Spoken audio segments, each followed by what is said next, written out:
আমাদের কাছে এখন পর্যন্ত ফিডব্যাক পজিটিভ। সবাই আমাদেরকে পজিটিভ ফিডব্যাক দিয়েছে, যদিও আমরা এক্সপেক্ট করছি যখন স্টার্লিং অফিসিয়ালি বাংলাদেশে আসবে, বাংলাদেশে যখন তাদের গেটওয়েটা বসবে, তখন আমরা হয়তো আর একটু বেটার এক্সপিরিয়েন্স পাবো। ইতিমধ্যে আমরা 7 তারিখ থেকে আসলে কাজ করছি, যেহেতু আজকে মেইন অনুষ্ঠানটা শুরু হয়েছে ইনভেস্টমেন্ট সামিটের। তো আজকে থেকে আমরা এটা গেস্টদের জন্য ওপেন করেছি।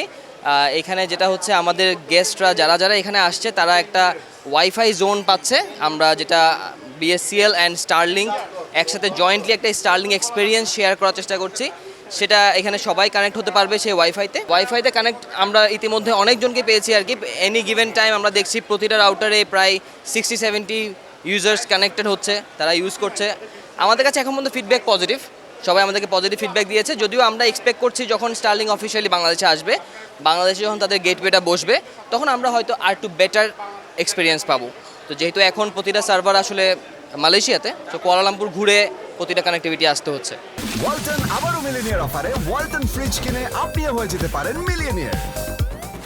স্টারলিংকের অ্যাকচুয়ালি স্যাটেলাইটের কিন্তু গ্লোবাল কভারেজ, তারা বাংলাদেশের উপর তাদের ফুটপ্রিন্ট অলরেডি আছে তাদের স্যাটেলাইটে।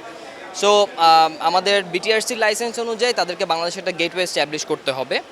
তো before that, up to that time, আমাদের কাছে যেটা দেখছি আমরা, স্টারলিংকের স্যাটেলাইটের সাথে আমাদের টার্মিনাল, যেগুলো আমরা ইন্টারকন্টিনেন্টালের রুফটপে ইনস্টল করেছি, সেই টার্মিনালগুলো কানেক্ট হচ্ছে স্যাটেলাইটের সাথে, অ্যান্ড ওই স্যাটেলাইটগুলো ইন্টার স্যাটেলাইট লিঙ্ক করে তারা অ্যাকচুয়ালি মালয়েশিয়ার গেটওয়ের সাথে কানেক্ট হচ্ছে।